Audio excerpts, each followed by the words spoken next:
2012년 8월 2일 웨키티 시간입니다. 오늘은 신문에 이런 기사가 난 걸 봤습니다. 좋은 대화, 상대방과 행복한 대화를 하기 위해서 이렇게 대화하라 합니다. 무엇을 말하기보다 상대가 누구인지를 알아라. 내 언어가 아니라 상대방이 즐겨 쓰는 언어를 찾아라. 내 입장이 아니라 상대방의 입장에서 말하라. 이기려 들지 말고 공감을 나누어라. 오늘 우리가 하루 살아가면서 나의 언어 생활들이 그냥 상대방을 억압하고 억누르고 힘들게 하는 언어들이 아니라 함께 행복해지는 그런 말들, 그렇게 서로를 즐겁게 해주는 그런 말들로 서로가 기쁜 날 되기를 바라겠습니다. 함께 듣는 찬양은 아침 햇살 비춰오는이라는 찬양입니다.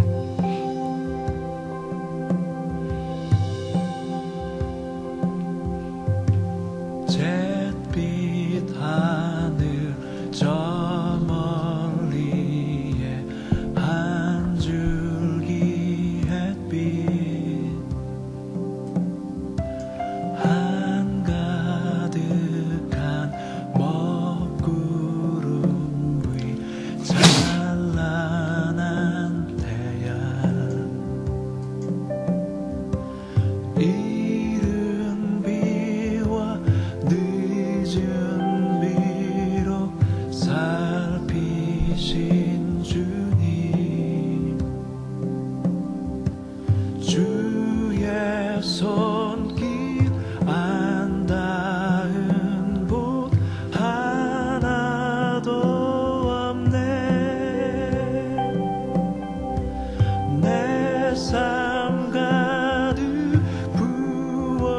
부어주신 주님의 은혜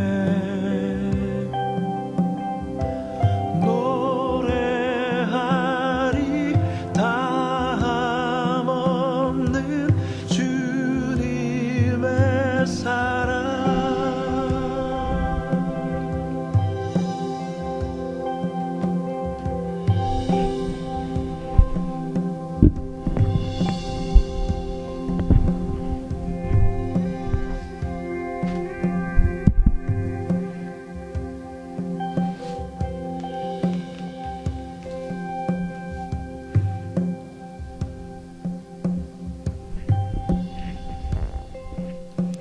하나님, 하루를 시작합니다. 오늘도 나의 말과 행동으로 주변의 사람들을 행복하게, 또 즐겁게, 또 하나님을 알아가는 그런 말과 행동으로 사람들에게 하나님을 증거하는 날 되도록 하나님을 기뻐하는 삶을 증거하며 살도록 주께서 축복해 주옵소서. 예수님의 이름으로 기도드립니다. 아멘. 우리가 함께 읽을 말씀은 마태복음 15장 32절부터 39절까지의 말씀입니다. 마태복음 15장 32절부터 39절. 제가 봉독하도록 하겠습니다. 예수께서 제자들을 불러 가라사대 내가 무리를 불쌍히 여기노라. 저희가 나와 함께 있은지 이미 사흘임에 먹을 것이 없도다. 길에서 기진할까 하여 굶겨 보내지 못하겠노라. 제자들이 가로되 광야에 있어 우리가 어디서 이런 무리에 배부를 만큼 떡을 얻으리이까. 예수께서 가라사대 너희에게 떡이 몇 개나 있느냐. 가로되 7개와 작은 생선 2마리가 있나이다 하거늘.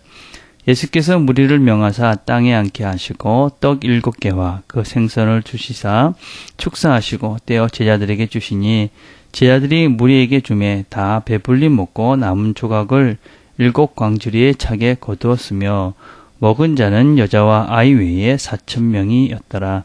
예수께서 무리를 흩어 보내시고 배에 오르사 마가단 지경에 가시니라. 아멘. 예, 오늘 우리가 함께 읽은 본문은 그 전에 오병이어와는 조금 다른 우리가 칠병이어의 기사다 그렇게 이야기를 합니다. 그러니까 그 전에는 떡 5개와 물고기 2마리로 5,000명을 먹인 기사의 이야기였다면 지금은 물고기 2마리와 떡 7개로 4,000명을 먹인 이야기입니다. 사실은 구성이나 또 내용이나 여러 가지 면에서는 오병이어의 기사와 별 차이가 없어 보입니다. 그래서 어떤 사람들은 똑같은 거를 2번 기록했다, 이렇게 이야기도 하지만 사실은 똑같은 거를 2번을 기록할 이유가 없는 것이지요. 똑같은 거를 2번씩이나 기록했다는 것은 말도 되지 않고, 비슷한 이야기를 2번 했다면 2번 한 그 이유가 합당하게 있는 것입니다. 여러 가지 내용들은 거진 비슷합니다. 예수님께서 예수님의 말씀을 들으러 떠나 나왔던 사람들, 그 사람들이 배가 고팠고, 그리고 그들에게는 먹을 것이 없었고, 그런데 그들 중에 가지고 있었던 것이 떡 7개, 물고기 2마리. 그것을 예수님께서 제자들에게 나눠주시고, 제자들은 그것을 다시 사람들에게 나눠주고, 그래서 4,000명이 되는 사람들이 넉넉하게 배불리 먹었다 하는 것입니다. 다른 것은 다 똑같은데 딱 한 가지만 다릅니다. 무엇이 다르냐면, 그 전에 오병이어의 기사는 예수님께서 유다 지역, 이스라엘에서 행했던 기적입니다. 근데 이 기적은 가나안 지역, 그러니까 이방 지역에서 하셨던 기적입니다. 그렇게 생각해 보면 우리는 왜 이 말씀을 기록하고 왜 주님께서 이 일을 이곳에서 했는지에 대한 것은 아주 분명해집니다. 우리는 어제는 자신을 개와 같이 비유했던 예수님에게 절대적 믿음을 가지고 그렇게 간구하고, 그래서 자신의 딸의 병을 고침을 받았던 믿음이 큰 여인의 이야기를, 이 가나안 여인의 이야기를 같이 나누었습니다. 근데 오늘의 말씀은 그와 동일하게 이 이방 땅에서도 하나님 말씀에 굶주려 있던 사람들에게, 또 먹을 것이 없는 사람들에게 동일하게 하나님의 능력과 말씀을 베풀고 이적을 베품으로써 이 하나님께서, 이 예수님께서 단지 진정 이스라엘만을 위한 구세주가 아니라 온 땅의 온 백성들의 구세주임을 우리에게 분명히 보여주고 있습니다. 지금은 사실은 이것이 아주 보편화됐기 때문에 우리가 이러한 사실을 받아들이는 것은 그렇게 어렵지 않습니다. 그러나 그 당시만 해도 사실 어떤 한 신이 자기의 민족의 신을 넘어서 온 우주의 신이 된다는 것은 받아들이기 참으로 힘든 그런 시대였습니다. 그리고 그 당시에 전쟁을 한다 하는 것은 각자의 신들을 앞에 세우고 그 신들의 전쟁을 하는 그런 시대였습니다. 그래서 모든 민족들은, 모든 사람들은 자기의 신이 있고, 또 그 신들은 각자를 보여주고, 그래서 전쟁이나 이런 곳에서 승리를 한다는 것은 그 신이 이기는, 그래서 신과 신은 결코 같이 이룰 수, 어떤 면에서 민족과 민족은 같이 할 수 없는 존재라는 의식이 그 당시 모든 사람들이 가지고 있었던 생각이었습니다. 그런데 복음은 그 생각을 넘어서 이제 온 우주의 모든 민족의 복음으로 퍼져나가고 있고, 예수님은 바로 그런 분이다 하는 것을 강력하게 선포하고 있는 내용이 바로 오늘의 본문이다라고 할 수 있습니다. 사실은 우리가 은연중에도 우리도 모르는 사이에 이 복음을 제한하고 있는 경향들이 참으로 많습니다.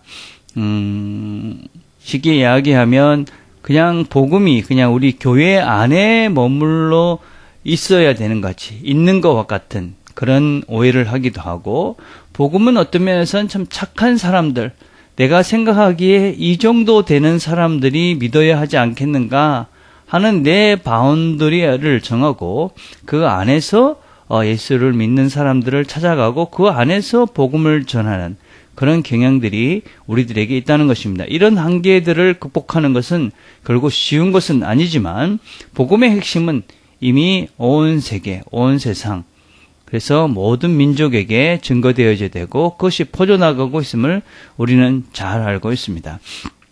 그래서 우리는 이 복음을 전하는 데 있어서 어떤 것도 우리의 가치관이나 생각이나 우리의 편협한 생각을 해서 제한해서는 안 된다는 것입니다. 우리의 리미트로 복음을 가로막아서는 안 된다는 것입니다.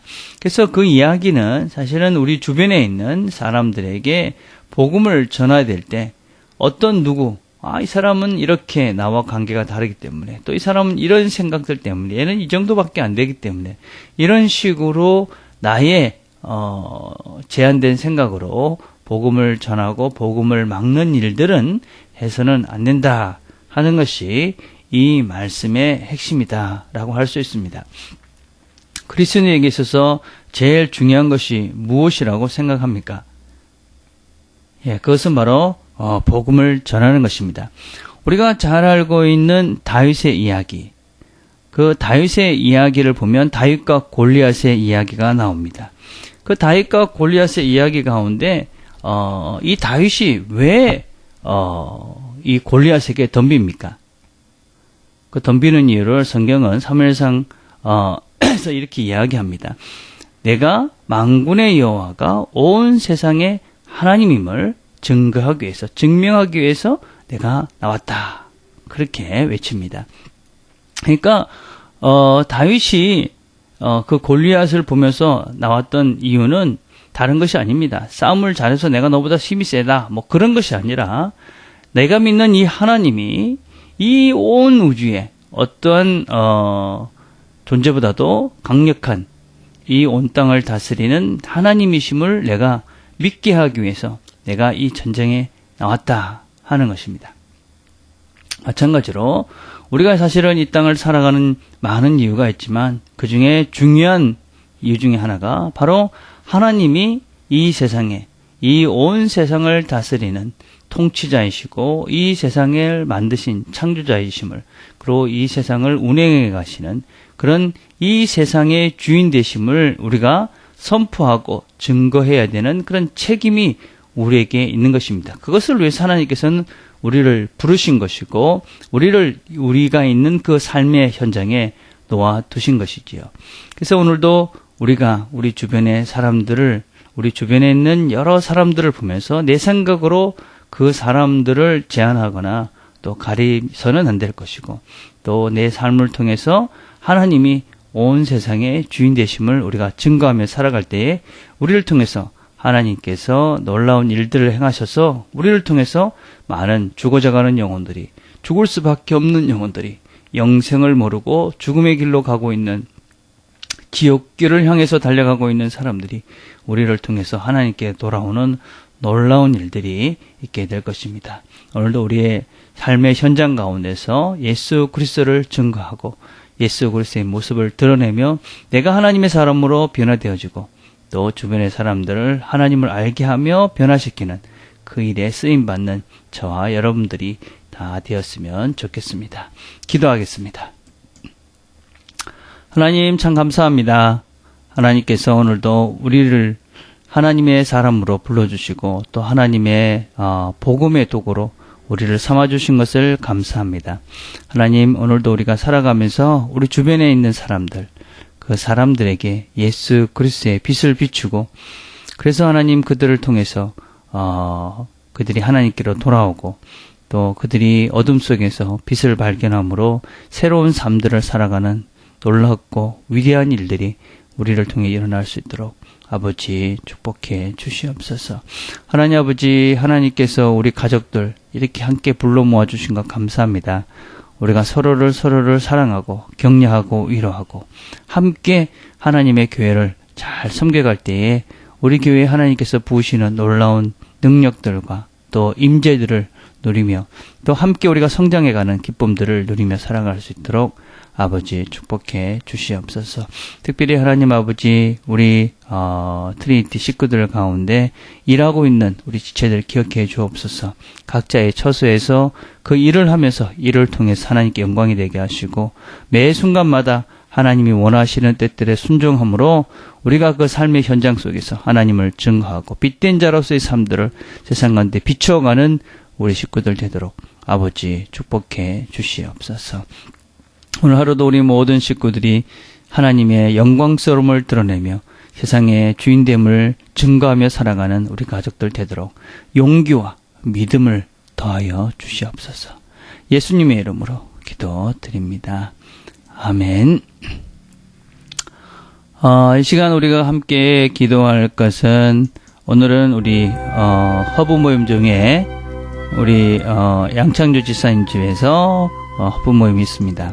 그 허브 모임을 통해서 우리 각자들이 서로가 사랑하고 또 각자가 더 하나님을 알아가는 시간이 되도록 그렇게 기도했으면 좋겠습니다. 특별히 우리 식구들 중에 그런 모임들에 나오는 것을 어색해하는 지체들도 있습니다. 하나님께서 속히 우리 마음을 하나가 되게 해주십시오. 그렇게 우리가 기도했으면 좋겠습니다. 그래서 이 호흡 모임을 통해서 우리 모두가 풍성해지는 그런 시간 되도록 하나님 도우시옵소서. 그렇게 같이 기도했으면 좋겠습니다. 그리고 각자가 각 허브별로 우리가 기도 제목 나눈 것들 기억하시고 그렇게 기도해 주셨으면 좋겠습니다. 개인적으로 기도하는 시간들을 갖겠습니다.